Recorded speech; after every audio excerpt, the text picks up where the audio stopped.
ways to do that, and yeah, it's a lot of fun and a lot of interesting ways to enjoy the show and enjoy the content that we put together here with the Schmidt Show. So I also want to mention to you Nothing Bundt Cakes for those of you who love our sweet deals. This week, going live this morning at 9 a.m. was Nothing Bundt Cakes. I don't know. There was a few left yet earlier today, but I don't know if there's any still left right now. I didn't have time to check. I kind of rushed into the studio here at the last minute. But yeah, that was our sweet deal for the day. We've got another one coming tomorrow. It is the 2024 Arkansas. I'm sorry, that one starts April 1st. It is the 2024 Arkansas Golf Card, a 72% discount, $320 value for only $90. That starts on the 1st of April. So that's our sweet deals for this week and for what's coming up. As we jump into the topics of the day, the things we're going to talk about, the classic question that politicians have been asking ever since Ronald Reagan made it famous. Are you better off today than you were 4 years ago? Are you better off now than you were when Joe Biden took office? And a recent report says not so much. A majority of voters say they are worse off financially under President Biden, and that is up 25 points since he assumed office in 2021. And that was a poll done by Fox News. The poll asked residents, quote, "Are you better off or worse off financially today than you were 4 years ago or about the same?" They were better off 22%, worse off 52%, about the same said 26%, and a marginally and statistically insignificant number said that they did not know. So we'll get into that one. We'll talk a little bit about that. I want to ask you that very same question. Are you better off? We're going to do an impromptu and informal poll here on the Schmidt Show. Are you better off than you were 4 years ago?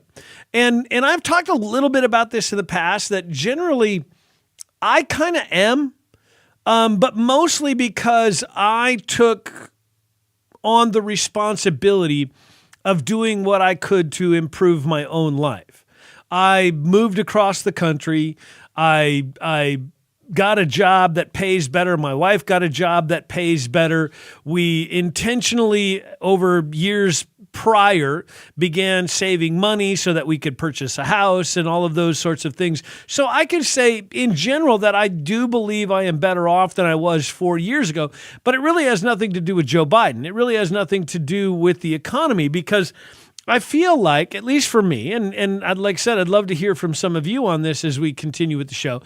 Are you feeling better off? Because I think for me, I do, but it is in spite of where the economy has gone. Because I literally today, so it's end of the month and paydays and things like that, coming up at the end of the month, I sit down and I try to do my budget every payday instead of just once a month, so I can stay on top of it. And, going through my bills, when I first moved into my house 2 years ago, my average electric bill was about $100. This month, it was $199. The month before, it was $198. My average water bill has been, the first year or so when I moved in was $60 to sometimes $70. It has now been $90 to $100 for the last several months.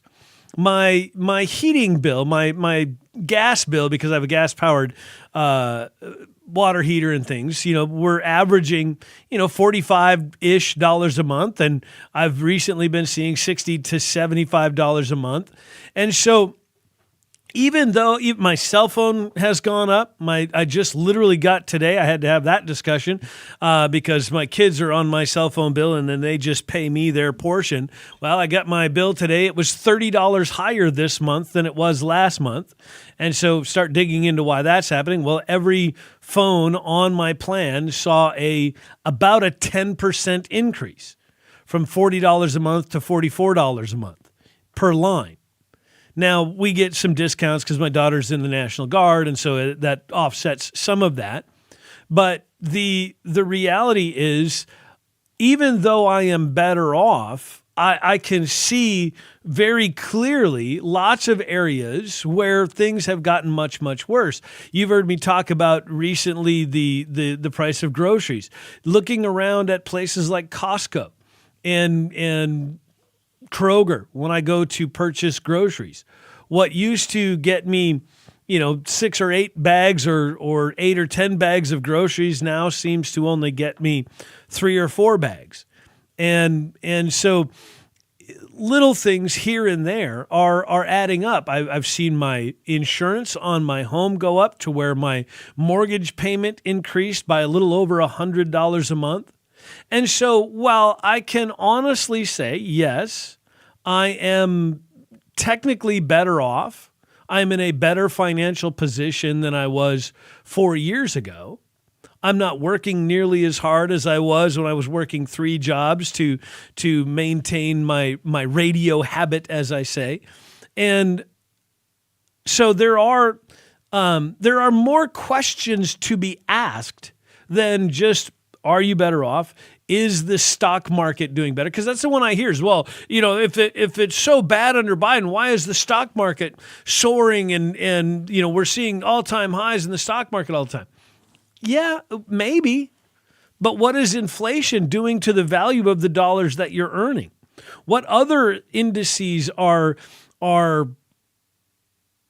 telling us what to know or what we should know about the economy? So we're going to talk a little bit about that today. What do you feel? How are you experiencing the economy? A story I've been trying to get to for a very long time, and it probably 2 weeks now. There was a story out of New York, and this relates to a little bit what we were talking about yesterday with some of the crime and whatnot. But there's a story out of New York. They found, I believe it was body parts of 4 different people spread out across Long Island in New York. And they ended up arresting a few people in conjunction with this crime who were then later almost immediately released. And that's a huge problem. And we'll get into exactly why. But this is part of what's going on with crime. And I want to talk a little bit, too, about drug use and how it's affecting local situations in various cities across the country and how it's affecting things here in Little Rock as well. And not just Little Rock, but really all of Central Arkansas, because it seems to be a problem everywhere.